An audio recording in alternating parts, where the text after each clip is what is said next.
अच्छा, यहाँ पे एक नया जो प्रोजेक्ट हमने नेक्स्ट जेएस का बनाया है, उसमें बेसिक ऐप के अंदर एक जस्ट पेज TSX है, और अभी मैंने इसमें कुछ ऐड नहीं किया। सही है। अच्छा, सबसे पहले हमने एक कंसेप्ट अंडरस्टैंड करना है अभी, कि हमने देखा कि हम जब किसी भी वेबसाइट की बात करते हैं तो वेबसाइट के मल्टीपल हिस्से होते हैं। वेबसाइट को सबसे पहले हम पेजेस में डिवाइड करते हैं, और इसकी हमने अंडरस्टैंडिंग बनाई थी कि पेजेस का फ़ायदा हमें क्या होता है। तो लेट्स सपोज मैं वेबसाइट पे चला जाता हूँ, तो यहाँ से जब हम डिफरेंट पेजेस पे क्लिक करते हैं,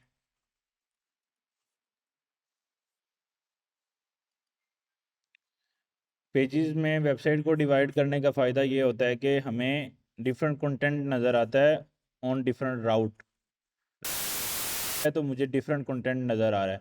अगर पेजेस ना हो वेबसाइट में, तो एक ही पेज के ऊपर हमें बहुत ज़्यादा डाटा दिखाना पड़ेगा, तो यूज़र को ज़्यादा स्क्रॉल करना पड़ेगा। लाइक अबाउट की इन्फॉर्मेशन भी होम पे दिखानी है, कॉन्टैक्ट की इन्फॉर्मेशन भी होम पे दिखानी है, तो हमें डिफ़िकल्टी लेवल हमारा बढ़ जाता है। इसी तरह कैरियर की इंफॉर्मेशन दिखानी है, वो सब एक ही पेज पे होगा तो ज़्यादा मुश्किल होगा हमें।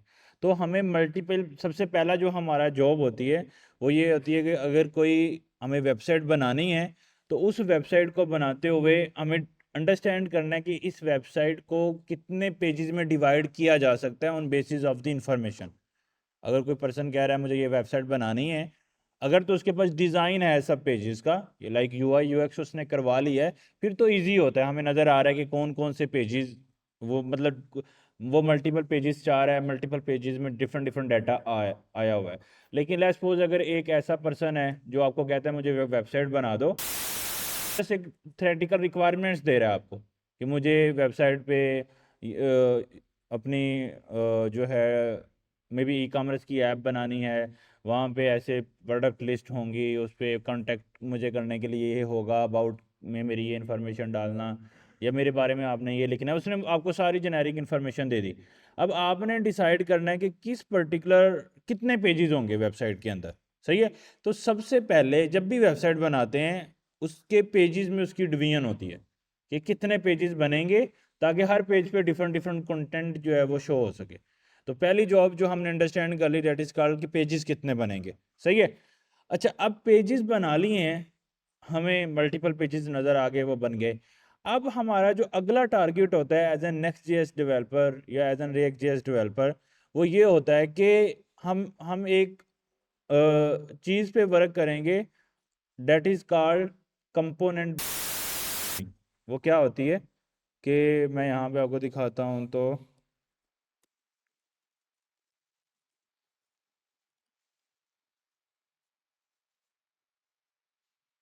अच्छा, आप लोगों ने देखा होगा कि कोई भी चीज़ दुनिया में बनती है ना, वो छोटे छोटे इंस्ट्रूमेंट, छोटे छोटे कंपोनेंट्स से बनती है। लाइक कोई इलेक्ट्रिक चीज़ है, उसमें ये सारे छोटे छोटे कंपोनेंट बनते हैं। सही है। अगर आप पीसी देखो तो उसमें भी बहुत सारे छोटे छोटे कंपोनेंट बनाए जाते हैं। तो ये जो स्ट्रेटजी है ना, इसको बोलते हैं कंपोनेंट बेस्ड इंजीनियरिंग। ये देखें कि जिसके अंदर हम हर चीज़ को एक चीज़ बाइंड नहीं करते हैं। ऐसा हम क्यों करते हैं? कोई बताएगा कि हम हर जब भी कोई चीज़ बनाते हैं तो उसके कंपोनेंट्स क्यों बनाते हैं?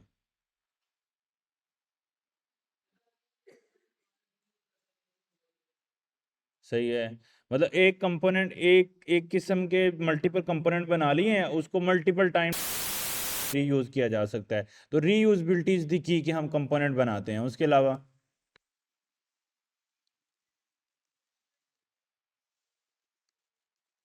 अच्छा, इसका फ़ायदा क्या है देखें।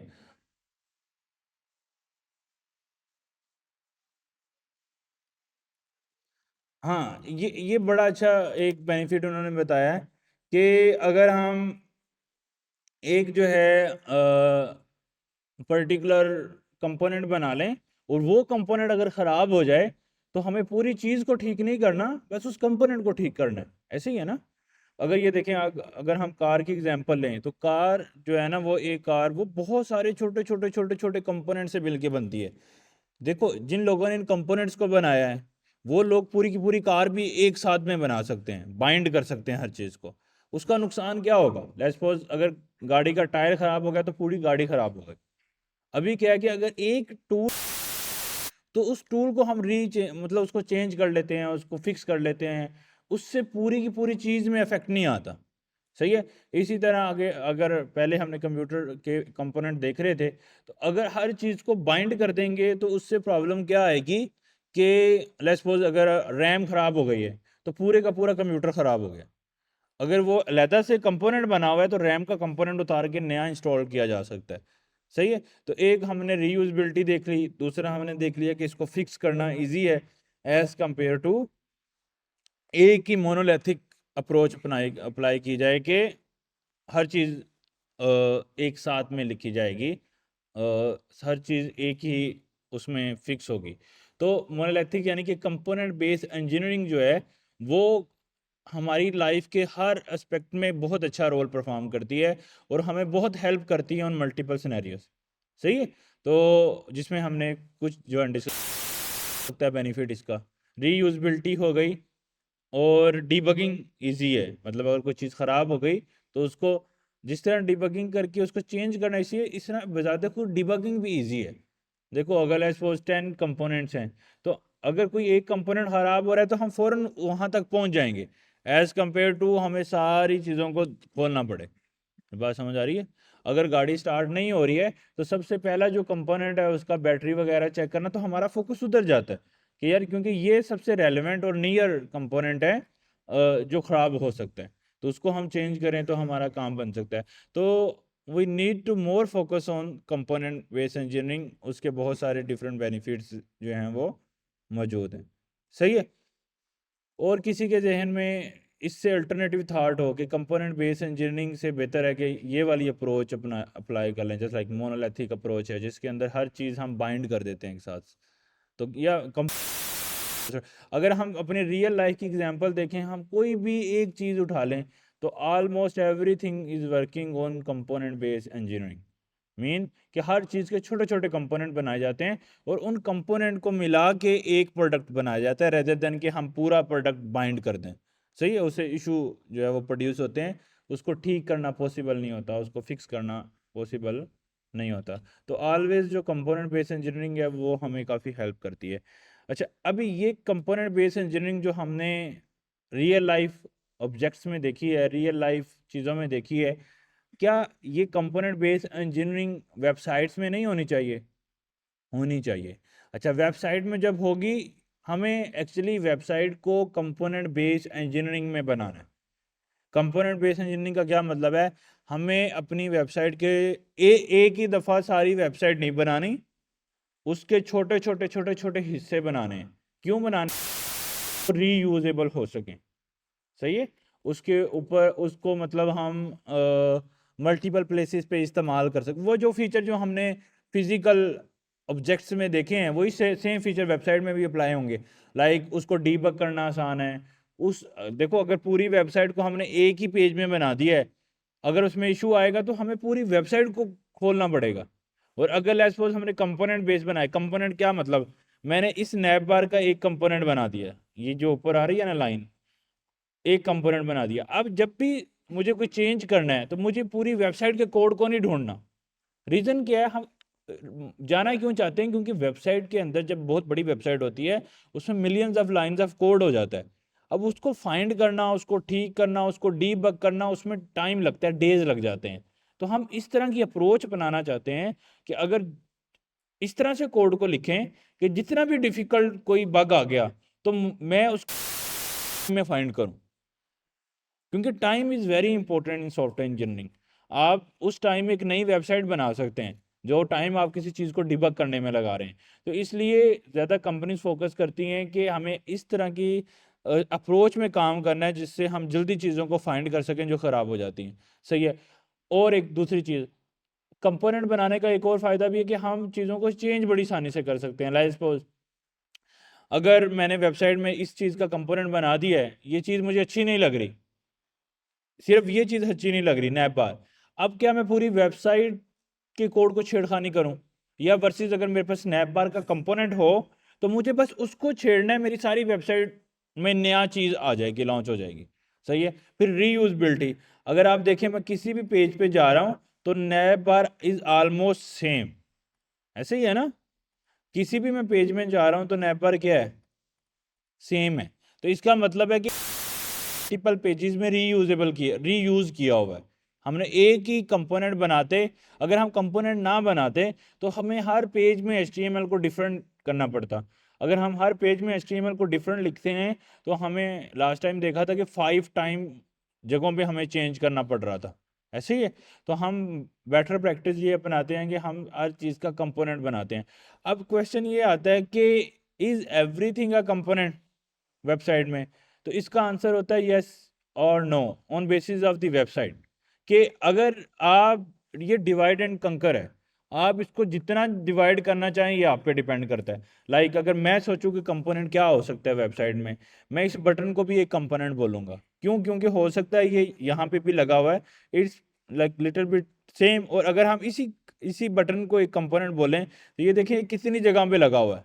अगर इस बटन को हम एक कंपोनेंट बनाएंगे तो ये रीयूजेबल हो जाएगा, रेदर देन कि मुझे मैं ऑन एवरी पेज।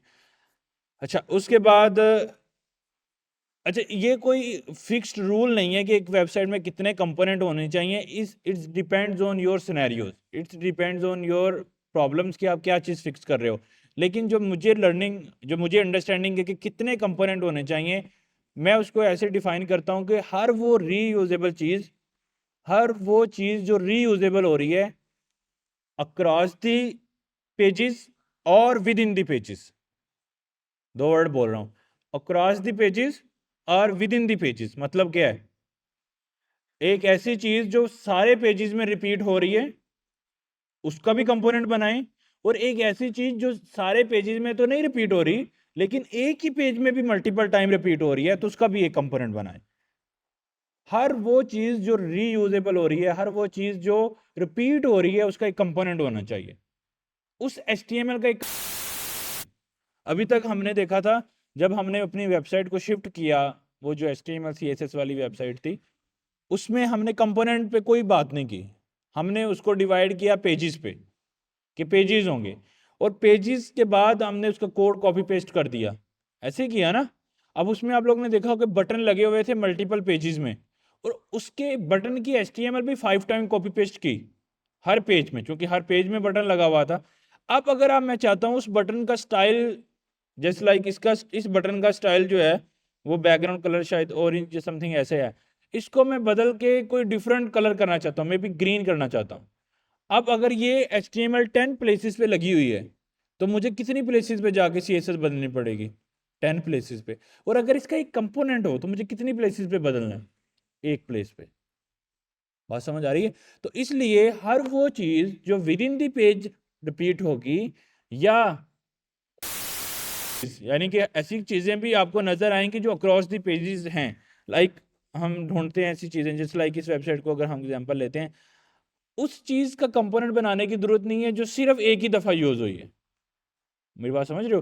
क्योंकि अगर हम उसका कंपोनेंट बना लें तो फिर भी अच्छा है, कोई इसमें ऐसी बात नहीं कि ना बनाए। लेकिन ना भी बनाए तो कोई बुरी बात नहीं है, क्योंकि वो एक ही जगह पे है तो इट्स मीन वो ऑलरेडी एक कंपोनेंट है, क्योंकि वो मल्टीपल जगहों पे तो यूज ही नहीं हो रही। तो हमने उस चीज का कंपोनेंट बनाना है जो मल्टीपल जगहों पे यूज होता है। लाइक हमने, अगर हम जो अक्रॉस द पेजेस वाली चीजें देखें कि वो डिवाइड हो रही हैं, अगर हम, अच्छा मेन पेज का थोड़ा लेआउट चेंज है, लेकिन ये नैप बार अगर हम देखें ना तो it's almost same in every page. तो इसका मतलब है कि ये इसका तो कंपोनेंट बनना चाहिए, क्योंकि ये मल्टीपल पेजेस में सेम HTML है तो इसका कंपोनेंट बनना चाहिए, ये कंपोनेंट बन जाएगा। अब ये बटन है, अगर आप देखें तो ये भी इटसेल्फ हर एक मल्टीपल जगहों पे सेम लगा हुआ है। अगर आप इसका फैक्ट देखें और इसका फैक्ट देखें, it's pretty much same, little bit change लेकिन प्रीटी मच सेम। तो अगर आपकी सिमिलरिटी 50-60% भी आ रही है तो we will make that component. सही है। तो हमने एक बटन बना लिया, उसका कंपोनेंट बना लिया। अब जैसे ये वाला कंपोनेंट है, ये बटन है, अगर आप देखें तो ये वाला बटन भी pretty much same, CSS almost same, और उसका बस पोजीशन डिफरेंट है, लेकिन कंपोनेंट की जो स्टाइलिंग है, जो चीज़ें हैं वो सेम है। तो हम इसका भी कंपोनेंट बनाएंगे। और अगर आप हर पेज पे जाएं और फूटर को देखें तो फूटर इज आल्सो सेम, तो इसका मतलब है कि फूटर का भी कंपोनेंट बनना चाहिए। फिर with in the page like अगर आप इस पेज में देखें तो ये और इस वाले कार्ड में और इस वाले कार्ड में कुछ फर्क नजर आ रहा है? नहीं। जिस टेक्स्ट की चेंजेस को आपने फोकस नहीं करना, पर मोस्टली जो चीज़ें हैं, जैसे लाइक इसमें भी एक पिक्चर आ रही है, इसमें भी एक टाइटल आ रहा है, एक डिस्क्रिप्शन आ रही है, तो ऑलमोस्ट एवरी जो ब्लॉग है वो सेम ही एक्सपेक्ट का नज़र आ रहा है, सेम ही चीज़ें उसमें नज़र आ रही हैं। तो इसका मतलब है कि ये एक ऐसा कंपोनेंट होगा जो विद इन द पेज होगा। हो सकता है कि ऐसा स्टाइल आपको किसी दूसरे पेज में नज़र ना आए। दूसरे पेजेस में भी ऐसी चीज़ें हैं, लाइक ये एक कार्ड है, लेकिन ये वाला कार्ड इससे थोड़ा डिफरेंट कार्ड है, ऐसे ही है ना, स्टाइल बिल्कुल भी मैच नहीं कर रहा। तो ये वाला कंपोनेंट हम उस जगह पे यूज़ नहीं कर सकते, लेकिन ये कंपोनेंट हम विद इन द पेज देखें मल्टीपल टाइम यूज़ कर पा रहे हैं। तो ऐसी चीज़ें जो विद इन द पेज हों या अक्रॉस द पेजेस हों, हमें उसको उसका हमें एक कंपोनेंट बनाना है, सही है। और कंपोनेंट बना के उसको मल्टीपल, कंपोनेंट की खूबसूरती ये है कि कंपोनेंट को हम मल्टीपल पेजेस में भी इस्तेमाल कर सकते हैं और कंपोनेंट को हम एक ही पेज में भी बार बार कॉल कर सकते हैं। कंपोनेंट बनाने का फ़ायदा ही है, सही है। हम बात करेंगे कि कंपोनेंट्स बनाने कैसे हैं, सही है। आपकी ये सबको क्लियर है कि कंपोनेंट क्यों बनाने चाहिए और उसका क्या फ़ायदा है, क्या एडवांटेजेस हैं। अब कंपोनेंट बना के देखते हैं कि ये नेक्स्ट जेएस में कंपोनेंट हम बनाते कैसे हैं, सही है। अच्छा, अब कंपोनेंट बनाने के लिए हम क्या करेंगे कि ऐप के फोल्डर में आएंगे, एक फोल्डर बनाएंगे डेट इज़ कॉल्ड कंपोनेंट्स। अच्छा, कोई ज़रूरी नहीं है कि ऐसे हमें करना है, इट्स अप टू यू, आप कोई भी नाम रख सकते हो, लेकिन क्योंकि मैं कंपोनेंट्स बनाना चाह रहा हूँ तो मैं ऑलवेज उसका नाम रखता हूँ कंपोनेंट्स, सही है। और ये ऐप के फोल्डर के बाहर भी हो सकता है और ऐप के फोल्डर के अंदर भी हो सकता है, तो मैं यूज्ड हूँ ऐप के फोल्डर के अंदर बना दूँ मैं इसको।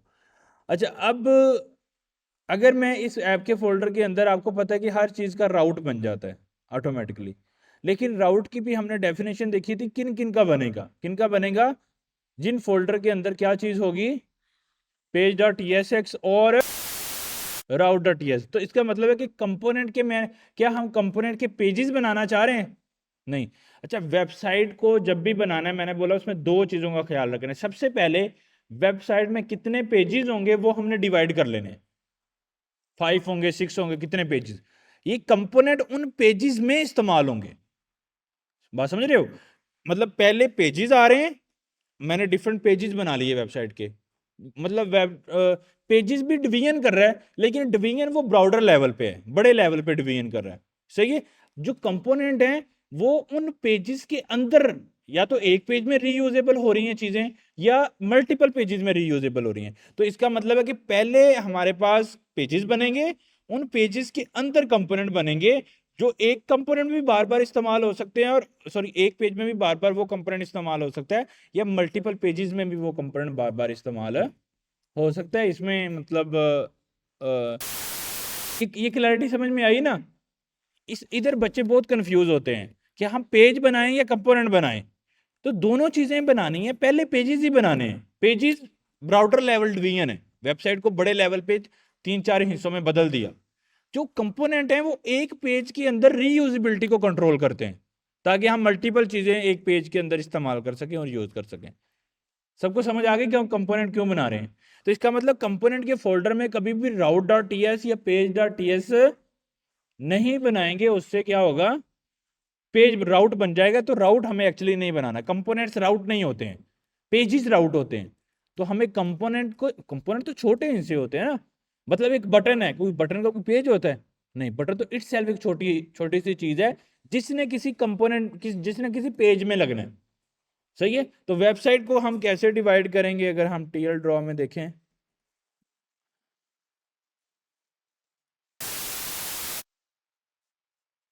तो हम किस तरह करेंगे, लाइक ये एक वेबसाइट है,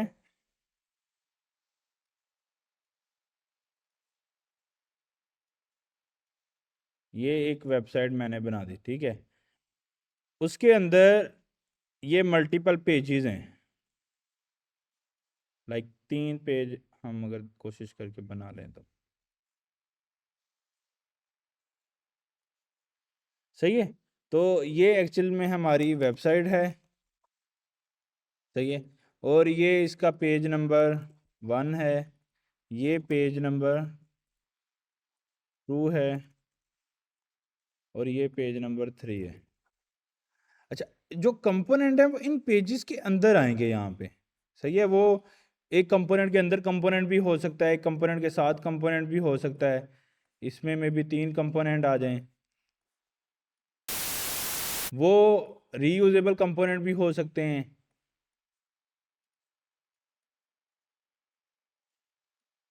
ऐसे।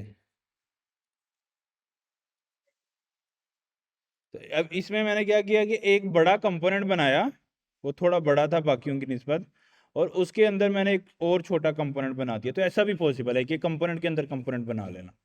तो ये जो मैंने डिब्बे बनाए हैं दैट इज कॉल्ड कंपोनेंट्स, और ये पेजेस हैं। तो पेजेस अगर आप देखें वेबसाइट की ब्राउडर लेवल डिवीजन है, बड़े लेवल पे डिवीजन कर दी, और कंपोनेंट उन पेजेस के छोटे लेवल पे डिवीजन है। यानी कि हम बड़े लेवल पे पेजेस को डिवाइड कर लिए, दैट इज गुड स्ट्रेटजी। लेकिन वो क्यों किया? ताकि हम हर पेज पे डिफरेंट कंटेंट दिखाना चाहते हैं। अब उस पेज के अंदर भी बहुत सारी यूआई है जो रीयूजेबल हो रही है, जो इस तरह की चीजें, उनके लिए हमें छोटे कंपोनेंट बनाने हैं। और फिर ऐसी भी पॉसिबिलिटी है, जिस तरह पेज 3 में देखा, कि एक कंपोनेंट के अंदर हम एक कंपोनेंट और उसके अंदर भी एक कंपोनेंट कॉल कर सकते हैं। नहीं है, लाइक इसके अंदर भी अगर हम करना चाहें तो कर सकते हैं। तो एक ये ये एक कंपोनेंट है, उसके अंदर एक छोटा कंपोनेंट है, उसके अंदर एक और छोटा कंपोनेंट है। मे बी कोई ये कोई कार्ड कंपोनेंट है, उसके अंदर कोई ये बटन कंपोनेंट है सबसे छोटा है, ये मे बी इमेज कंपोनेंट है। बस समझ आ गई आपको? तो हमने इस तरह से अपनी एप्लीकेशन को डिवाइड करना है, सही है। तो लेकिन अगर आप देखें तो ये कंपोनेंट के पेजेस नहीं बनेंगे, कंपोनेंट छोटी चीज है। तो इसलिए मैं कह रहा हूं कि कंपोनेंट में कभी भी route.ts या page.ts की फाइलें नहीं बनाएंगे हम, क्योंकि वो राउट्स बनाते हैं। अच्छा, अब हमने क्या करना है कि इसमें कंपोनेंट बनाना है। तो कंपोनेंट बनाने के लिए स्ट्रेटजी ये है जो मैं अपना अप्लाई करता हूँ, वो ये है कि हमने कंपोनेंट बनाने के लिए हम एक हर कंपोनेंट का ना एक फोल्डर बनाएंगे, ताकि वो एक सेपरेटली एक फोल्डर एक कंपोनेंट को रिप्रेजेंट कर रहा हो। होती है अंडरस्टैंड करना, मैनेज करना चीज़ें।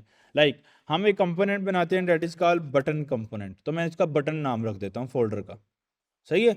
हम एक कंपोनेंट का बनाते हैं that is called may be card component या मे बी नैबार कंपोनेंट।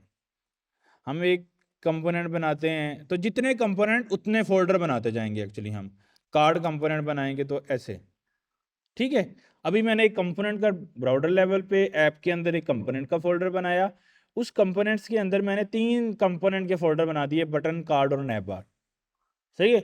अब उस बटन का के अंदर हमें जब तक फाइल नहीं बनाएंगे तो कोई काम तो करेंगे नहीं ना, फाइल बनानी है। तो फाइल बनाने के लिए कभी भी हम page.tsx का इस्तेमाल नहीं करेंगे, क्योंकि उससे क्या बन जाएगा, राउट बन जाएगा। तो हम जब page.tsx का फार्मूला नहीं रखेंगे तो इसका मतलब है कि अब कंपोनेंट बनाने के लिए जो फाइल का नाम है ना, उसमें हम आजाद हैं। देखो, कंपोनेंट मैं खुद बना रहा हूं, उसका जो मर्जी फाइल का नाम रखना है वो मेरी जिम्मेदारी है, क्योंकि वो मैंने ही अपने पेजेस में इस्तेमाल करनी है। तो मैं जो फाइल का नाम रखूंगा उस फाइल से इंपोर्ट कर लूंगा उसको, तो वो कोई इतना चैलेंज नहीं है। तो नॉर्मली स्टैंडर्ड हम क्या फॉलो करते हैं कि हम कंपोनेंट की जो फाइल का नाम है वो कंपोनेंट के नाम के ऊपर रखते हैं। तो नॉर्मली हम उसको पास्कल केस में रखते हैं, तो कंपोनेंट एक जो है उसका स्टैंडर्ड है कि उसके अंदर जो फंक्शन होता है उसका भी नाम बड़ा होता है। इसको हम नेमिंग कंसिस्टेंसी भी बोलते हैं, मैं भी समझाता हूँ वो क्या है। तो हम बटन, चूंकि कंपोनेंट बना रहे हैं तो इसकी नाम का फाइल का नाम भी button.tsx रख देंगे। क्या बात समझ में आई? कि हमने फोल्डर बनाया कंपोनेंट के नाम से, उसके अंदर फाइल का नाम भी कंपोनेंट का नाम। अब ये कोई स्टैंडर्ड नहीं है कि आप ऐसा करेंगे, लेकिन चूंकि लोग सब ऐसे करते हैं और सब लोग इस तरह इस स्टैंडर्ड को फॉलो करते हैं, नेक्स्ट जैसे हमें कंस्ट्रेंट नहीं है कि आपने ऐसा करना है। ये जितना भी कंपोनेंट का फोल्डर बनाने से लेके अंदर तक का प्रोसेस है, इसमें नेक्स्ट जेएस का कोई लेना देना नहीं है। ये कंपोनेंट का कंसेप्ट सिर्फ हमारी इंजीनियरिंग है, जो हमने डिसाइड किया है कि हम कोड को कंपोनेंट बेस्ड इंजीनियरिंग में करेंगे। अब रिएक्ट नेक्स्ट जेएस का कंपोनेंट बेस्ड इंजीनियरिंग से कोई लेना देना नहीं है। वो कह रहे हैं आप मोनोलिथिक सारे पेजेस में कोड कर लो जो आप लोगों ने किया है, उसने कोई आपको मना किया है कि कंपोनेंट बना के ही कोड करो? कोई मना नहीं किया। तो इसका मतलब कंपोनेंट के अंदर जो चीजें आएंगी इट्स माई रिस्पॉन्सिबिलिटी कि उसको मैं कैसे टैकल करता हूँ। इसका नेक्स्ट जेएस से कोई लेना देना नहीं है। अच्छा, अब नाम का स्टैंडर्ड हमने बना लिया कि जब भी कंपोनेंट बनाएंगे कंपोनेंट के फोल्डर में बनाएंगे, कंपोनेंट के नाम से ही फोल्डर का नाम रख देंगे, अंदर वाली फाइल को भी उसी का नाम रख देंगे। सही है। अच्छा, अब इट्स अप टू यू कि आपने नेमिंग कन्वेंशन क्या फॉलो करनी है, लेकिन मोस्टली कैमल केस यूज होती है फोल्डर के लिए और फाइल के लिए पास्कल के, ताकि थोड़ा डिफरेंस उसका मेंटेन हो सके। अच्छा, अब यहाँ पे जब हम चले जाएंगे तो इवन अगर आप छोटा भी इसको करना चाहते हो button dot T S X, that's good to go, उसका कोई मेन इशू नहीं है। ठीक है। अच्छा, अब जब हम यहाँ पे चले गए इस कंपोनेंट के अंदर, तो इस कंपोनेंट के अंदर हमें अब कोड करना है। क्या करना है? कोड करना है। अब वो कोड हम क्या कर रहे होंगे, ये बड़ा इंपॉर्टेंट है। सही है। कंपोनेंट बनाएंगे कैसे? मैंने आपको जिस दिन पेज पढ़ाया था ना, मैंने आपको थोड़ा सा डिटेल में समझाया था कि एक्चुअली जो पेज में हमें फंक्शन लिखा है उस फंक्शन को ही कंपोनेंट बोलते हैं। और वो क्यों बोलते हैं? क्योंकि उसके अंदर TSX हम रिटर्न करते हैं। मतलब क्या है? हम HTML CSS को कंपोनेंट से रिटर्न करते हैं। हमें एक्चुअली टाइपस्क्रिप्ट का एक फंक्शन लिखना है जो रिटर्न करेगा, दैट इज कॉल्ड कंपोनेंट। और ये चीज पॉसिबल क्यों है? मतलब नॉर्मली देखें, टाइपस्क्रिप्ट के फंक्शन से टाइपस्क्रिप्ट को रिटर्न किया जा सकता है ना। उस फंक्शन में से मैं कोई ऐसी चीज तो रिटर्न नहीं कर सकता कि जो टाइपस्क्रिप्ट ना हो। लेकिन चूंकि टाइपस्क्रिप्ट में के अंदर के फंक्शन में से HTML को रिटर्न करूंगा, तो यहाँ पे रिएक्ट इन्वॉल्व होता है। इस चीज को पार्स कौन करता है? इस चीज को ब्राउजर को या लैंग्वेज को कौन समझाता है कि ये चीज जो ये फंक्शन है ये एक कंपोनेंट है और इस कंपोनेंट में आपने HTML को लैदा करना है, बाकी चीज़ों को लैदा करना है। ये जॉब रिएक्ट जेएस, बेबल और वेबपैक करता है। कंपाइलर जो हैं, जो रिएक्ट ने सारा कोड किया, वो इसको टैकल करते हैं। लेकिन हमें कंपोनेंट बनाने के लिए सिर्फ एक चीज़ का ख्याल रखना है, we have to create function. हमने फंक्शन को क्रिएट कर लिया, अब फंक्शन का कोई ना कोई नाम रखेंगे, तो we always go with the file name, और जो हमने फोल्डर का नाम उसी के नाम से जाएंगे, दैट इज कॉल्ड बटन। सही है। एक फंक्शन जो है वो पैरामीटर ले सकता है, लेकिन अभी के लिए हमने कोई पैरामीटर पास नहीं करना। अच्छा, नॉर्मली अगर हम इस फंक्शन को बनाएं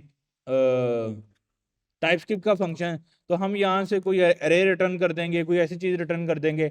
बट इन द केस कि अगर हमें इसको एक्चुअल कंपोनेंट बनाना है जो कि TSX रिटर्न करे, तो फिर हमें यहाँ से क्या रिटर्न करनी है? HTML रिटर्न करनी है। तो मे बी मैं यहाँ पे div लगा दूंगा। सॉरी, div क्यों लगाएंगे? हम सीधा HTML का जो बटन का टैग है वही लगा देंगे, और उसके अंदर मैं लिख देता हूँ मे बी सबमिट। तो ये एक बटन का कंपोनेंट बन चुके हैं। ये क्या बन गया है? बटन का कंपोनेंट बन गया है। अब इस कंपोनेंट को, ये समझ आ रही है? ये एक्चुअली एक फंक्शन है, उसमें से सिर्फ हमने फर्क क्या डाला है? में लिख रहे हैं, डेट्स इट। उसके अलावा तो सारी चीजें सेम ही हैं जिस तरह फंक्शन की होती हैं। वही सारी पैरामीटर भी हैं, फंक्शन का नाम भी है, कर्ली ब्रेसेस भी है, रिटर्न कीवर्ड भी लग रहा है। लेकिन बस बीच में जो कि हम HTML रिटर्न कर रहे हैं, तो that's why we are calling that component, neither function. सही है। इतनी बात किसी को कोई कंफ्यूजन हो यहां तक कि हमने ये क्या चीज की है? सब ओके। अब इस कंपोनेंट को बनाने की रीजन क्या है?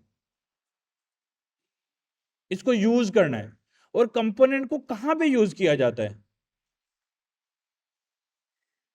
कहां पे यूज किया जाता है? पेजेस में। ये देखो ना, ये कंपोनेंट है छोटे छोटे, तो कंपोनेंट को कहां पे यूज किया? पेजेस में। या कंपोनेंट को पेजेस में यूज किया जाता है, या एक कंपोनेंट को किसी दूसरे कंपोनेंट भी यूज कर ले।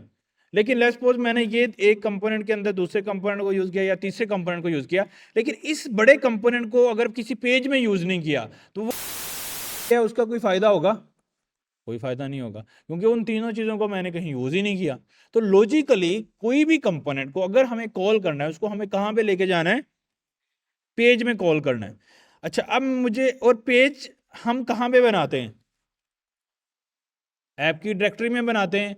अभी ऐप की डायरेक्टरी में कोई ऑलरेडी पेज बना हुआ है? होम पेज बना हुआ है ना। कहाँ, कौन सी फाइल है उसकी? ये। अब लॉजिकली मुझे उस कंपोनेंट में किसी भी पेज में, देखो ये कोई रिस्ट्रिक्शन नहीं है कि मुझे सिर्फ होम पेज में कंपोनेंट इस्तेमाल करना है। आई कैन यूज एवरीवेयर, जिधर मुझे यूज करना है मैं उधर इस्तेमाल कर सकता हूँ। लेकिन चूंकि हमारे पास अभी वेबसाइट में एक ही पेज है, that is called home page /route, उसके अंदर हमें इसको इस्तेमाल करना है, तो हमें क्या करना पड़ेगा? इस पेज में उस कंपोनेंट को इस्तेमाल करने के लिए पहली रिक्वायरमेंट क्या है, कैसे मैं यूज करूं? एक्सपोर्ट करना पड़ेगा, क्योंकि किसी भी से दूसरी फाइल में यूज करना हो, ये कंसेप्ट हम टाइपस्क्रिप्ट में सीख चुके हैं कि जब भी हमें एक फाइल से दूसरी फाइल में किसी चीज का इस्तेमाल करना होता है, तो उस फाइल में पहले उस चीज को क्या करना है? एक्सपोर्ट करना है। तो एक्सपोर्ट सिंपल कर लें या डिफॉल्ट कर लें, सब टू यू। तो हम क्या कर लेंगे? एक्सपोर्ट डिफॉल्ट बटन, मैंने डिफॉल्ट एक्सपोर्ट कर दिया। अच्छा, अब मैंने यहां पे उसको यूज करना है, तो पहले मुझे क्या करना पड़ेगा? अब यहाँ रूट पे भी एक्सपोर्ट डिफॉल्ट लगा सकते हैं या सेपरेटली नीचे भी लगा सकते हैं, आप लोगों की मर्जी है, इसमें आपने किस स्ट्रेटजी में जाना है। अच्छा, अब ये मुझे उस कंपोनेंट को इसमें यूज करना है, तो मुझे क्या करना है? इंपोर्ट करना है। इंपोर्ट, क्या चीज इंपोर्ट करनी है? अब डिफॉल्ट इंपोर्ट करना है या सिंपल वाला इंपोर्ट करना है? तो कर्ली ब्रेसेस लगानी है या नहीं? नहीं लगानी। नाम कुछ भी रख सकता हूं, लेकिन स्टिल हम क्या रखेंगे? बटन रख। ठीक है। फ्रॉम किस फाइल से इंपोर्ट करना है? कंपोनेंट्स। तो हम बोलेंगे डॉट डॉट मतलब current folder / components / button / button dot tsx। तो अगर मैं इस पे जाऊंगा तो एक्चुअली मैं देखो इस फंक्शन के पास आ रहा हूं, इस मीन कि हमारा इंपोर्ट ठीक हुआ है। आप कंट्रोल दबा के क्लिक करेंगे ना, तो उस बटन पे जा रहे हैं, तो इट्स मीन कि आपका इंपोर्ट ठीक हुआ है। अच्छा, अब ये मेरे पास एक बटन आ गया है, का कंपोनेंट आ गया, सही है। इसको मैं यूज करना, अभी तक मैंने यूज करने का कोई तरीका नहीं बताया। इंपोर्ट एक्सपोर्ट इंपोर्ट का कंसेप्ट सीख लिया, कंपोनेंट को ले आए। अब इसको यूज कैसे करना है पेज में? अच्छा, पहली बात तो ये है कि आपने ही डिसाइड करना है इसको पेज के किस जगह पे लगाना है। आप देखो ये कंपोनेंट है, ये नीचे आ रहा है, इससे ऊपर कोई और हो सकता है कि यहाँ पे कोई उसकी अपनी HTML लिखी हो। बात समझ आ रही है? यहाँ पे हो सकता है कि एंड पे इसकी कोई अपनी HTML हो सकता है यहाँ पे जो मैंने सिंपल लाइन लगाई है, इसका मतलब है यहाँ पेज ने अपनी कोई HTML लिखी हुई है। अब कंपोनेंट को HTML में कहाँ पे लगाना है, ये हमारा काम है। मतलब ये मतलब लॉजिकली मैं पेज को देखते हुए, अपनी UI को देखते हुए, मैं उस हिसाब से डिसीजन लूंगा कि इसको किस पोजीशन पे प्लेस करना है। तो कंपोनेंट का ये काम नहीं है कि इसकी पोजीशन को बताओ मुझे। कंपोनेंट की जॉब है कि उसको जिधर मर्जी लगा दो। मतलब इसको आपने टॉप पे लगाना है, इसको एंड पे लगाना है, शुरू में लगाना है, इट्स योर जॉब। पेज में जिधर मर्जी लग सकता है, सही है। तो वो हम डिसाइड कर लेंगे कि पेज को हमने पेज में कहाँ पे लगाना है उसको। अच्छा, अब लेट्स सपोज मैं चाहता हूं कि ये जो होम पेज वाला हेडिंग है H2, इसके नीचे में अपना कंपोनेंट लगा दूं। वो हम कैसे लगाएंगे? जिस तरह हम टैग बनाते हैं ना, ऐसे हम टैग बनाएंगे। कैसे? बटन, जिस तरह लेस देन HTML का टैग कैसे लगता है? Less than bracket, greater than bracket, ऐसे ही लगता है। और सेल्फ क्लोजिंग टैग में उसी ब्रैकेट के आगे क्या आती है? /। तो हम सेल्फ क्लोजिंग टैग बनाएंगे, सही है। और उस टैग का जो नाम है वो हम अपने कंपोनेंट के नाम पे रखेंगे जो हमने इंपोर्ट किया है। तो ये मैंने इंपोर्ट किया है, इसको मैं कॉपी पेस्ट करके इधर लगा देता हूं। That is called component calling. अब मैं इसको सेव करके जब पेज पे जाऊंगा, आप लोग देखेंगे सबमिट लिखा हुआ आ रहा है। हालांकि सबमिट का टैग मैंने इधर यूज नहीं किया, इसको मैं अगर कमेंट करता हूं तो नहीं लिखा आ रहा। तो इसका लॉजिकली ये कंपोनेंट मेरा बटन यहां पे चल रहा है। क्या समझ में कि एक HTML थी जो हमने किसी कंपोनेंट में लिखी, उसको इंपोर्ट करके यूज कर लिया। वो जिस जगह पे लिखी है उसकी जो भी डायरेक्शन है वो आपके ऊपर है कि आप उसको कैसे इस्तेमाल करना चाहते हो, सही है। कोई कंफ्यूजन किसी को यहां तक कि क्या हो रहा है, क्यों हो रहा है, क्या कंफ्यूजन, कोई डिसीजन लेना हो? All okay. अब आप लोग मुझे साथ साथ करवाएंगे, हम एक कार्ड कंपोनेंट बनाना चाहते हैं, तो मैं क्या करूं, कार्ड डाट TSX, फिर क्या करूं, हाँ जी, it's up to you. Normally standard ये है कि जो बटन कंपोनेंट का नाम नॉर्मली हम कैपिटल से रखते हैं। क्यों रखते हैं? ताकि हमें डिसीजन लेने में आसानी होती है। लेट्स सपोज हम टाइपस्क्रिप्ट में 100 फंक्शन बना रहे हैं, 50 कंपोनेंट हैं, 50 दूसरे फंक्शन हैं। हम ब्राउडर लेवल पे डिवीजन चाहते हैं कि यार जिनके नाम सी मतलब पास्कल केसेस में है, दैट इज कॉल्ड मीन वो कंपोनेंट्स हैं, वो सिंपल फंक्शन है नहीं है। अगर छोटा है तो इट्स मीन कि वो नॉर्मल फंक्शन है टाइपस्क्रिप्ट का। तो इसलिए हम उसका जो कंपोनेंट का नाम है वो बड़े लेटर से शुरू करते हैं। सही है। अब उसकी वजह से हम फाइल का नाम भी बड़े लेटर से शुरू करते हैं। सही है, ताकि कंसिस्टेंसी बनी रहे, एक स्टैंडर्ड मेंटेन रहे। लेकिन ये कोई रिस्ट्रिक्शन नहीं है, आप छोटे से भी बना सकते हैं, बड़े से भी। मुझे अब ये वाला स्टैंडर्ड ज़्यादा अच्छा लगता है क्योंकि सारी चीज़ें छोटी हैं, बस कंपोनेंट का नाम बड़ा रखते हैं, दैट्स गुड टू गो, इतना इशू नहीं है। अच्छा, फंक्शन, अब हमें अब कंपोनेंट बनाना है, अब आप लोगों ने बनाना है। टाइपस्क्रिप्ट का सबसे पहले फंक्शन लिखना है, फंक्शन का कीवर्ड आ गया, फिर उसका नाम आ गया। सी बड़ा रखूंगा, मैंने बताया क्यों रखूंगा, ताकि डिफरेंस समझ में आएगा ये कंपोनेंट है या टाइपस्क्रिप्ट का सिंपल फंक्शन है। फिर आगे ब्रैकेट्स आ जाएंगी, चूंकि अभी कोई पैरामीटर्स नहीं है तो इसलिए मैं नहीं डाल रहा। और अच्छा, अभी एक और भी कंसेप्ट जो हमने सीखना है वो यही सीखना है। अब ये जो छोटी ब्रैकेट्स है ना, इसको हम पैरामीटर भी नहीं बोलेंगे, इसके लिए ना एक स्पेसिफिक डिफरेंट नेम है। वो क्यों? क्योंकि देखो टाइपस्क्रिप्ट के ये टाइपस्क्रिप्ट का फंक्शन है या नहीं, अभी तक, अभी तक तो है, क्योंकि अभी तक हमने कुछ लिखा ही नहीं। अब यहाँ पे मैंने कुछ लिख दिया, मे बी यहाँ से मैंने रेड रिटर्न कर दी, इट मीन्स कि ये टाइपस्क्रिप्ट का फंक्शन ही है। सही है। तो अभी जो इसके पैरेंथेसिस हैं, इसके अंदर जो रिसीव चीज होगी उसको हम पैरामीटर ही बोलेंगे। बात समझ आ रही है? लेकिन अगर ये एक रिएक्ट का कंपोनेंट बन जाता है तो इसके पैरेंथेसिस में जो रिसीव होगा वो होगा तो पैरामीटर ही, लेकिन उसकी टर्मिनोलॉजी चेंज हो जाएगी, that is no called props. बात समझ आ गई? कोई मुश्किल काम नहीं है ना, रिएक्ट का कंपोनेंट है तो इट्स मीन वो प्रॉप रिसीव कर रहा है।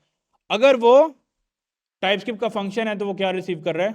बाकी स्टोरी तो सेम ही है। उसका मतलब ही क्या है, जहां पे उसको कॉल किया जाता है वहां से जो चीज उसको पास की जाए वो उसको आर्गुमेंट जो पास करते हैं वो एज अ पैरामीटर मुझे फंक्शन के अंदर मिल जाते हैं, उसको मैं यूज करता हूं। समझ आता है ना, पैरामीटर आर्गुमेंट्स। तो उसी सेम सिनेरियो, उसी चीज को हम प्रॉप्स बोलेंगे कंपोनेंट की दुनिया में। अच्छा, अब मैंने रिटर्न लगा दिया, अब मुझे रिटर्न में क्या करना है, कोई यूआई बनानी है। तो अब चूंकि हम CSS के साथ फुली फर्निश यूआई तो नहीं बना रहे, तो कोई सिंपल सी मैं HTML लिख देता हूँ, मे बी मैं यहाँ पे डिव बना देता हूँ। सही है। और उस डिव में मे बी मैं क्या लिखता हूँ,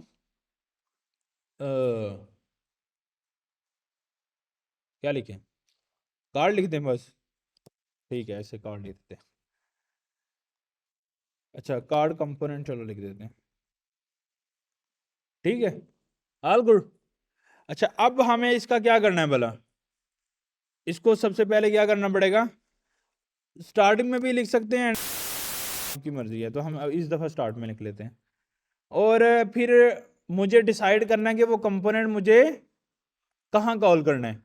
अब चूंकि हमारे पास मल्टीपल पेजेस नहीं है तो हम डिवाइड, या हम मल्टीपल पेजेस बना लेते हैं ताकि आपको और क्लैरिटी आए। पहले एक पेज के अंदर ही दूसरा कंपोनेंट कॉल कर लेते हैं ताकि समझ आए, क्योंकि इस पेज में 2 कंपोनेंट थे ना, और ऊपर यहाँ पे कोई HTML थी। तो अगर आप हमारा पेज का अभी सिनेरियो देखें तो ऊपर कोई HTML जो पेज की है उसके नीचे हमने एक कंपोनेंट कॉल कर दिया, तो एक और कंपोनेंट कॉल कर देते हैं। लेकिन ये बड़े कंपोनेंट के नीचे छोटा था तो हम बटन को छोटा कंपोनेंट कंसिडर करते हैं, इससे ऊपर एक बड़ा कंपोनेंट कॉल कर लेते हैं। और बड़ा कंपोनेंट इट्स मीन कि मैं कार्ड को बोल रहा हूँ, तो मुझे उसको इंपोर्ट करना है। और कॉल कैसे करना है, छोटी ब्रैकेट बड़ी ब्रैकेट, और उसी को सेल्फ क्लोजिंग बनाना है, और उसके अंदर क्या लिख देना है, कंपोनेंट का नाम। और डेफिनेटली इसको क्या करना पड़ेगा, मुझे इंपोर्ट करना पड़ेगा।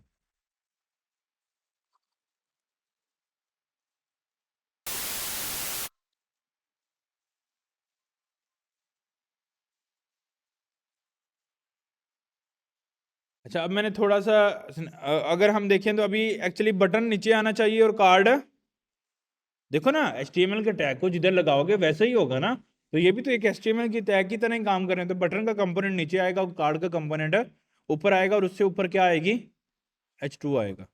तो अगर हम देखें तो it should be pretty much same.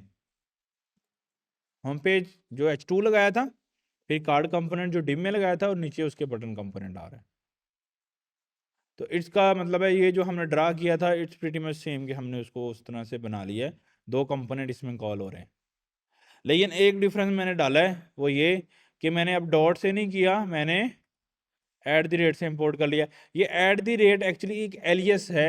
Alias mean कि ये रूट लेवल के फोल्डर तक, देखो अगर वो पेजेस जा रहे हैं उनमें से इंपोर्ट करना है, तो हमें dot dot dot dot dot dot से खेलना पड़ता है, जो कि मुश्किल हो जाती हैं चीज़ें समटाइम, कि डॉट डॉट कभी आगे लगा रहे हैं, कभी पीछे लगा रहे हैं। तो हम क्या करते हैं, at the rate forward slash, हम ऐप फोल्डर से शुरू कर लेते हैं, कि ऐप फोल्डर में ढूंढो, उसमें कंपोनेंट का फोल्डर होगा, और उसके अंदर कोई कार्ड का कंपोनेंट है, और उसमें कोई कार्ड की फाइल है।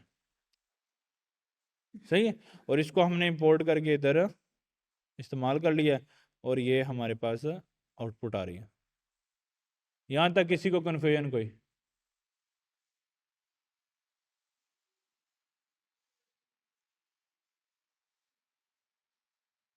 नहीं, अभी देखो काम कैसे करेगा, ये तो आपने खुद से डिफाइन करना है ना। यूआई क्या होगी, क्या HTML लिखनी है, क्या CSS लिखनी है, ये तो आपने डिफाइन करना है। काम काम से क्या मुराद आप ले रहे हैं, क्या मतलब, काम का क्या मतलब?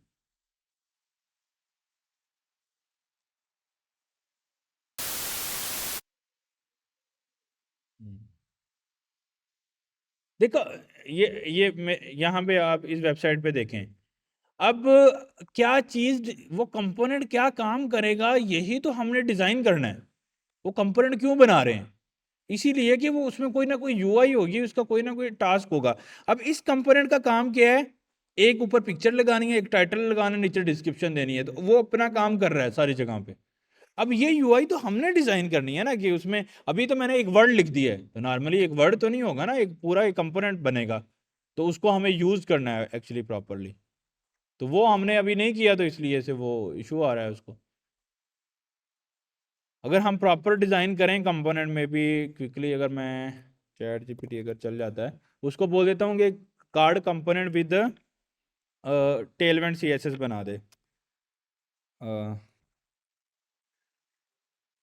Create Next JS component with create Next JS card component with Tailwind CSS that contain heading, description and text।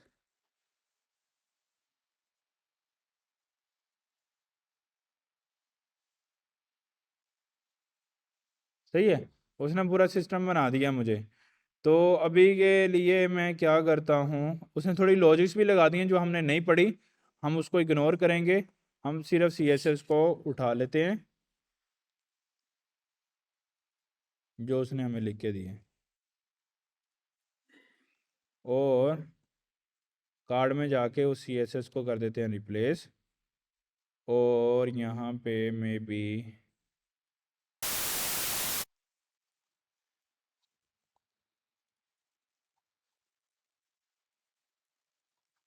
Heading है, ये है हमारे पास डिस्क्रिप्शन,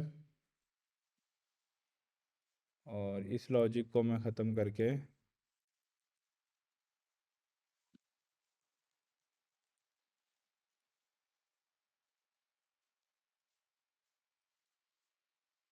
लॉजिक को मैं उठा दूंगा, और बाकी चीज़ों को मैं इधर प्लेस कर दूंगा। मैं भी ट्रैक ही लिख देता हूँ।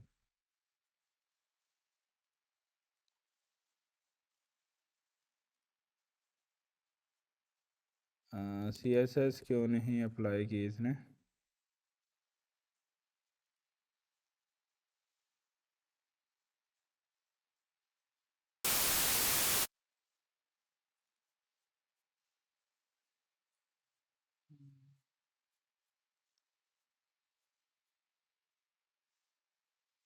अच्छा, ग्लोबल में ये इंपोर्ट करना है, ये शायद ऑलरेडी होगा उसमें, और ग्लोबल को शायद हमने डिस्कनेक्ट किया हुआ है मेन लेआउट से, ऐसे ही है ना। ग्लोबल में ये ऑलरेडी इंपोर्टेड है, बस ग्लोबल को हमने इंपोर्ट करना है यहाँ पे।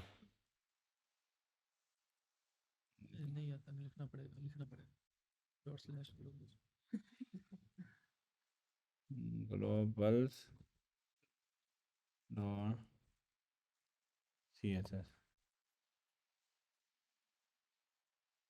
सही है। अब ये कार्ड कंपोनेंट हमारे पास बन गया, मतलब जिसमें एक टैग आ रहा है, एक हेडिंग आ रही है और डिस्क्रिप्शन आ रही है। तो डिस्क्रिप्शन बड़ा कर देता हूँ मे बी,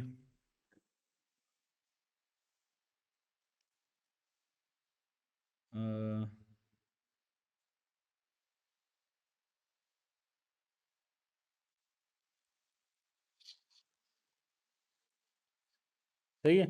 अब ये 100% विड्थ कंटेन कर रहा है, वो इसलिए क्योंकि हमने उसको लगाया ही ऐसे डायमीटर में है कि उसके साथ और कोई चीज़ नहीं आ रही। अगर हम इसको 2 टाइम लगाएंगे तो वो उतनी दफ़ा, यानी कि अगर हम इसकी मैनेज करते हैं लेआउट कि ये आमने सामने आए, इसके सामने भी एक और कार्ड आ सकता है, तो ये वैसे नज़र आने लग जाएगा।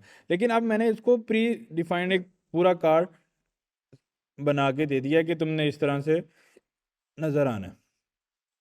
बात समझ आ रही है आपको? तो इसलिए कि वो कंपोनेंट करेगा क्या, उसमें क्या डिज़ाइन होगा, वो तो हम बनाएंगे ना खुद से। ये लॉजिक, अभी तो हम वो कंपोनेंट बनाना सीख रहे हैं और उसको यूज़ कर रहे हैं। उसमें HTML CSS क्या होगी, अब कंपोनेंट चीज़ तो नहीं होगी ना, उसमें मल्टीपल टैग्स होंगे, चीज़ें होंगी, उसको हम इस्तेमाल करेंगे। और एक कंपोनेंट में एक ज़्यादा बार चीज़ें, मतलब एक कंपोनेंट में दूसरा कंपोनेंट क्यों कॉल करना है, लाइक ये टैग का डिज़ाइन है, सही है। अब हमें एक से ज़्यादा टैग बनाने हैं, तो अब उसके में भी कोड का क्या होगा, कॉपी पेस्ट होगा। तो बेटर है कि हम उस कोड को भी क्या बना लें, एक कंपोनेंट बना लें। लाइक कैसे कि अगर मुझे एक से ज़्यादा बनाने हैं टैग, तो मैं इस स्पैन को क्या करूँगा, लाइक ये टैग 1 है, तो मैं इस कोड को एक्चुअली कॉपी पेस्ट कर रहा हूँ, ऐसे ही है ना। टैग 1, टैग 2, टैग 3, टैग 4, और ये देखें ये टैग आ रहे हैं ऐसे, समझ आ गई आपको। लेकिन ये कोड मैंने क्या किया, इसको मल्टीपल फॉर्म में कैसे लेके आया, मैंने इसको रिक्रिएट कर दिया, दोबारा दोबारा बनाया। लेकिन लॉजिकली हम कंपोनेंट पढ़ रहे हैं, तो इसका मतलब है कि मैं एक कंपोनेंट बनाऊंगा, डेट इज टैग कंपोनेंट, तो उसका मैं नाम रख दूंगा टैग, सही है।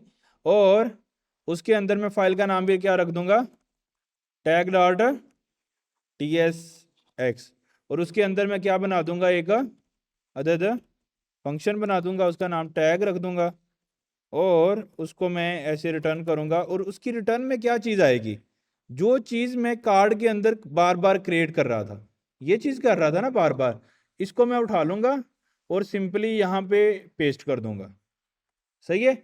और उस ये जो UI मैंने यहाँ पे पेस्ट की है, अब इसको डेफिनेटली मुझे यहाँ पे यूज़ भी करना है, तो उसके लिए पहले मुझे इसको क्या करना पड़ेगा, एक्सपोर्ट करना पड़ेगा, एक्सपोर्ट डिफॉल्ट टैग। और इसको अब मुझे कार्ड के अंदर बार बार यूज़ करना था, तो जिधर जिधर मैंने ये वाला स्पैन यूज़ किया हुआ है, उतनी जगह में ये सारा कोड जो मैंने डुप्लीकेट किया था उसको ख़त्म कर दूंगा, क्योंकि डुप्लीकेट तो हम करना नहीं। जब भी डुप्लीकेट बनाएंगे, जैसे टैग का हमारा सिनेरियो हमारे सामने आया, अब हम वो टैग का कंपोनेंट यहाँ पे कॉल करेंगे, सही है। कितनी दफ़ा करेंगे, जितनी दफ़ा पहले मैंने टैग लगाया था, मे बी 5 टाइम कर देंगे। अब ये एक कंपोनेंट को मैं बार बार कॉल कर रहा हूँ। हाँ, वो काउंटिंग को चेंज करना है, दैट्स अनदर कंसेप्ट।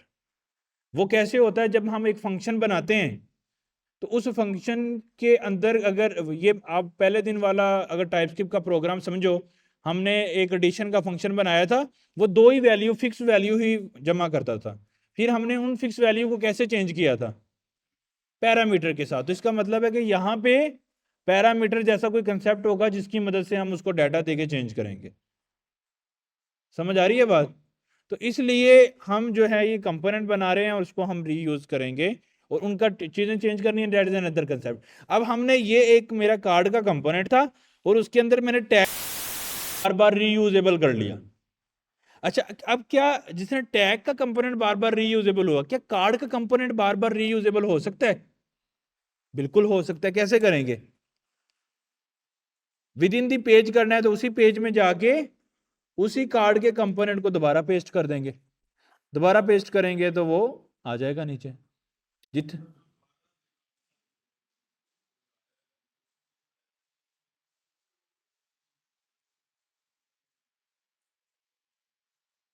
नहीं, डाटा का तो मैंने बताया कि जब भी एक फंक्शन को बार बार कॉल किया जाता है तो उसको क्या पास करते हैं हम?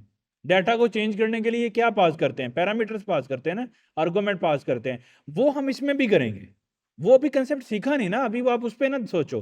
वो उसको पे देखो ना, वो हम हेडिंग भी एज अ पैरामीटर पास कर देंगे, डिस्क्रिप्शन भी एज अ पैरामीटर पास कर देंगे, ये टैग कौन कौन से होंगे ये भी एज अ पैरामीटर पास कर देंगे। तो फिर क्या चैलेंज? फिर तो कोई इशू नहीं होगा ना। All good. अब ये वाला सिनेरियो कोई समझाएगा कि ये जो हमने काम किया है ये किस तरह से, अगर हम इसको टीएल ड्रा में करेंगे, हमारे कंपोनेंट कहाँ पे कौन किस तरह से चल रहा है? कोई बताएगा मुझे? अगर हम ये वेबसाइट बना लें ऐसे, और उसमें अभी के लिए हमारा क्या है, एक पेज है, उसको हम ऐसे बना लें। फिर उसमें क्या किया हमने? सबसे पहले उसके ऊपर इसी एक पेज के ऊपर एक h2 का टैग, एक div का टैग था और एक h2 का टैग था।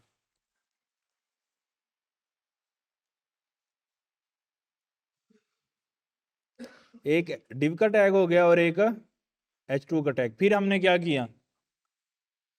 कार्ड कंपोनेंट, एक कार्ड का कंपोनेंट ऐसे नजर आ रहा है वो। फिर उस कार्ड कंपोनेंट में भी क्या किया हमने? कुछ तो सिंपल HTML लिखी, उस वो जो कि उस कंपोनेंट का क्या थी, पार्ट थी, ऐसे लिखा ना। कुछ HTML हमने ऐसे लिख दी इसके अंदर, और कुछ उसके अंदर क्या थे, टैग का कंपोनेंट्स थे। तो वो में हमने मल्टीपल टैग के कंपोनेंट इस तरह से यूज किए। समझ आ गई बात? अच्छा, इसी चीज का हमने पूरे का पूरे चीज का क्या कर लिया, रेप्लिकेट क्रिएट किया।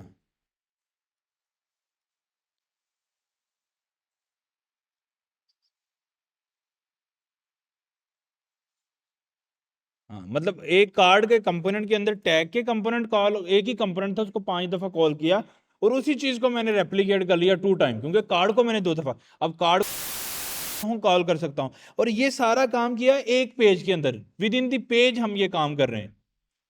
बात समझ आ रही है आपको? अगर हमने यही कार्ड का कंपोनेंट हम अक्रॉस दी पेजेस भी यूज कर सकते हैं। वो कैसे? हम एक और पेज बना लेते हैं। क्या पेज का नाम रखें? May be services. तो वो कंपोनेंट के अंदर बनाएंगे या ऐप के अंदर? ऐप के अंदर। क्या नाम रखें उसका? सर्विसेज। और इसका मुझे पेज बनाना है, तो फिर क्या बनाऊं मैं यहां पे? सर्विसेज डॉट टीएसएक्स या page dot TSX? Page dot TSX. फिर क्या बनाऊं? फंक्शन बना दिया, और उसमें क्या नाम रखूं? सर्विसेज रख दिया। और उसके कोई पैरामीटर अभी के लिए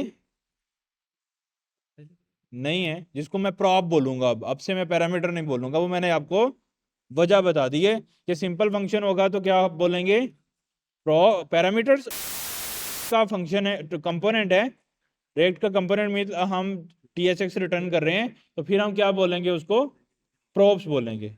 अभी हम सीखेंगे कि प्रोप पास कैसे करते हैं। वो प्रोप क्यों पास करने हैं वो हमने यहाँ पे देखा भी है। क्यों पास करने हैं भला? क्योंकि ये टैग 1 1 लिखा आ रहा है, और यहाँ पे इन दोनों कंपोनेंट में हेडिंग लिखी आ रही है, इनको हमें चेंज करना है, इसलिए पास करना है। मेरी बात समझ आ रही है आपको? इसलिए हमने इसका जो है वो इस तरह से फ्लो जो है वो बनाया है। अच्छा, अब मैंने ये इतना काम भी कर लिया, अब आगे क्या करें हम? रिटर्न कर दें, और एक्सपोर्ट डिफॉल्ट भी करना था।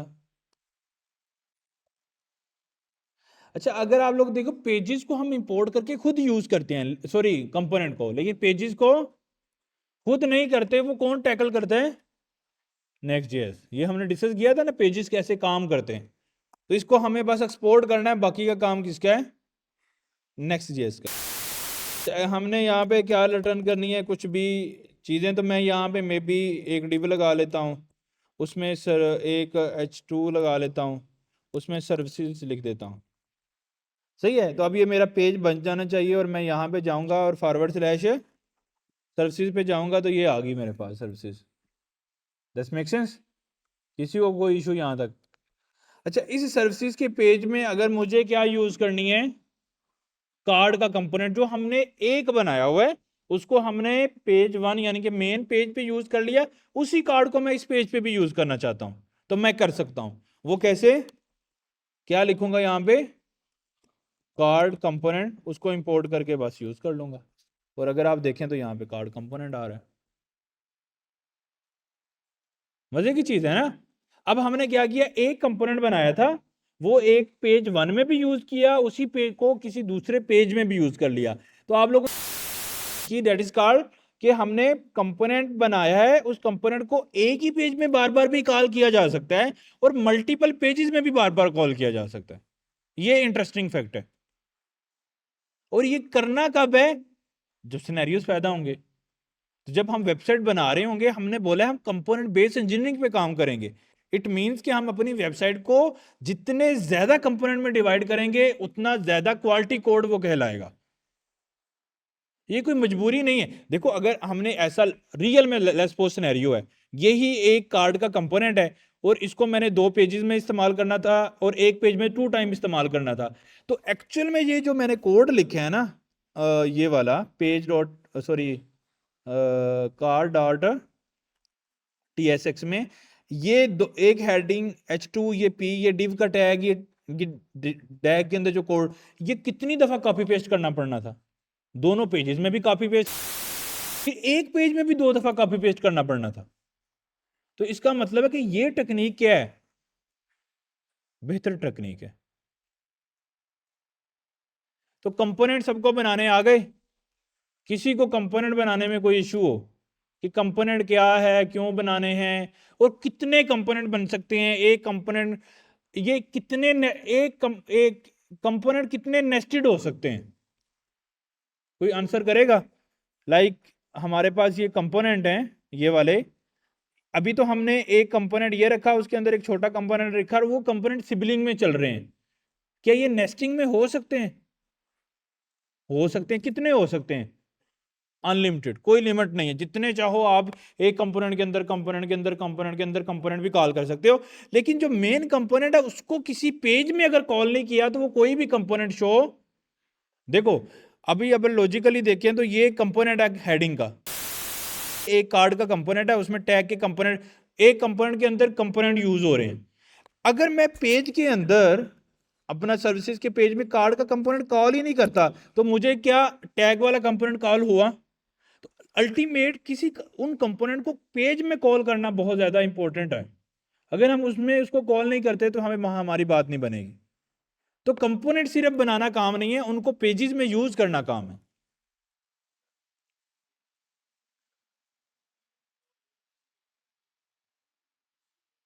वो यूज हो रहा है।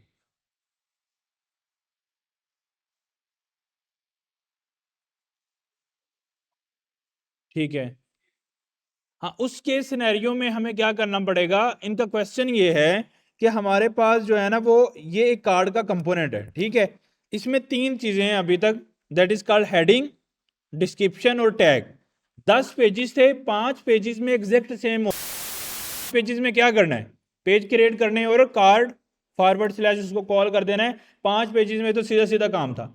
अब जो बाकी 5 थे उसमें ये कार्ड बिल्कुल सेम है, लेकिन उस कार्ड के साथ ना एंड पे मे बी मैं उसको कह दूं, अभी के लिए कोई सिंपल सी कोई चीज टर्म यूज कर लेते हैं, कोई डिव लगा लेते हैं या कोई हेडिंग या कोई पी का टैग लगा लेते हैं उसमें, सॉरी, कार्ड कंपोनेंट में चले गए। इन टैग्स के बाद ना उसके अंदर में भी एक डेट प्रिंट हो रही है, सही है। उस डेट को प्रिंट करने के लिए मैं स्पैन का कंपोनेंट जो है ना वो यूज़ कर लेता हूँ और उसके अंदर 10 11 ऐसे कोई भी डेट लिख लेते हैं। लेट्स सपोज मैंने इसको डमी डेट कुछ भी लिख दिया। अब वो डेट ऐसे नज़र आ रही है, ठीक है, उसके सामने। अब लेकिन ये जो डेट है ना, मैं ये चाह रहा हूं ये सारे पेजेस में ना आए, कुछ पेजेस में आए। अब अगर हम देखेंगे तो ये इस वक्त जब हमने ये एक कंपोनेंट का पार्ट बना दिया डेट को, तो लॉजिकली जिधर जिधर हमने वो कंपोनेंट कॉल किया होगा उधर उधर ये डेट भी आने लग गई है, आने लग गई है ना। क्यों भला? क्योंकि हमने उस जब, यही तो खूबसूरती है। अब देखो ना कंपोनेंट के कितने फायदे हो रहे हैं, यूआई को करने का कितना फायदा हुआ। हमने अभी तक कार्ड का कंपोनेंट बनाया था 3 चीजों के साथ, एक नई रिक्वायरमेंट आ जाती है साल के बाद कि डेट भी शो कर दो। अब हमने डेट शो करने के लिए कितना कोड किया है। अब हमें हर कंपोनेंट में जाके सिरदर्दी लेने की जरूरत नहीं पेश आई। हमने क्या किया, एक जगह डेट ला ली, हर जगह डेट ऑटोमेटिकली डिस्प्ले हो गई। ये खूबसूरती है। लेकिन हम चाहते हैं कि हर जगह ना हो, 10 पेजेस में से 5 में शो हो। फिर हमें यहां पे एक और कंसेप्ट यूज करना पड़ेगा, that is called conditional rendering. हम कंडीशंस करेंगे कि किन पेजेस पे ये वाली डेट शो होगी।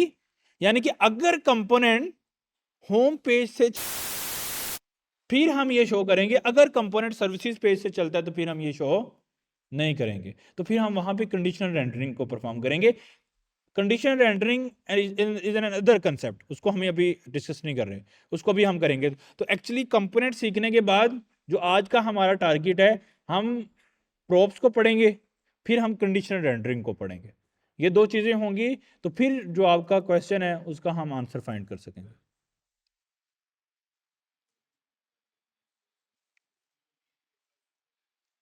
हम्म तो उसको वो हम कंडीशनल रेंडरिंग से टैकल करेंगे। कंडीशनल मतलब, हम देखो ना, एक चीज है हम चाहते हैं कि ये 3 चीजों में हो, 3 में ना हो। ये सिनेरियो क्या है? ये इफ का सिनेरियो है। इफ क्या करता है? आप लोगों ने इफ का कंसेप्ट पढ़ा हुआ, वो क्या करता है? वो कंडीशन बनाता है कि अगर तो फिर ये करो, अगर ऐसा ना हो तो फिर ये करो। तो वो कंडीशन लगाना हमने सीखनी है, वो हमें आती है। कंडीशन के बारे में तो हम बहुत पुराने तरीके से समझ आती है ना, जब हमने टाइप्स की पढ़ ली तो कंडीशन तो समझ आ गई। उसी कंडीशन को इंप्लीमेंट करने का टाइम है कि अगर ये सिनेरियो हो, अगर 2 पेजेस हैं उस पर नैप बार शो करना है, अगर वो पेजेस ना हो तो नैप बार शो नहीं करना, अगर ये चीजें हैं तो डेट शो करनी है, अगर ये नहीं है तो डेट शो नहीं करनी। तो that is called conditional rendering, उसको हम डिस्कस करेंगे।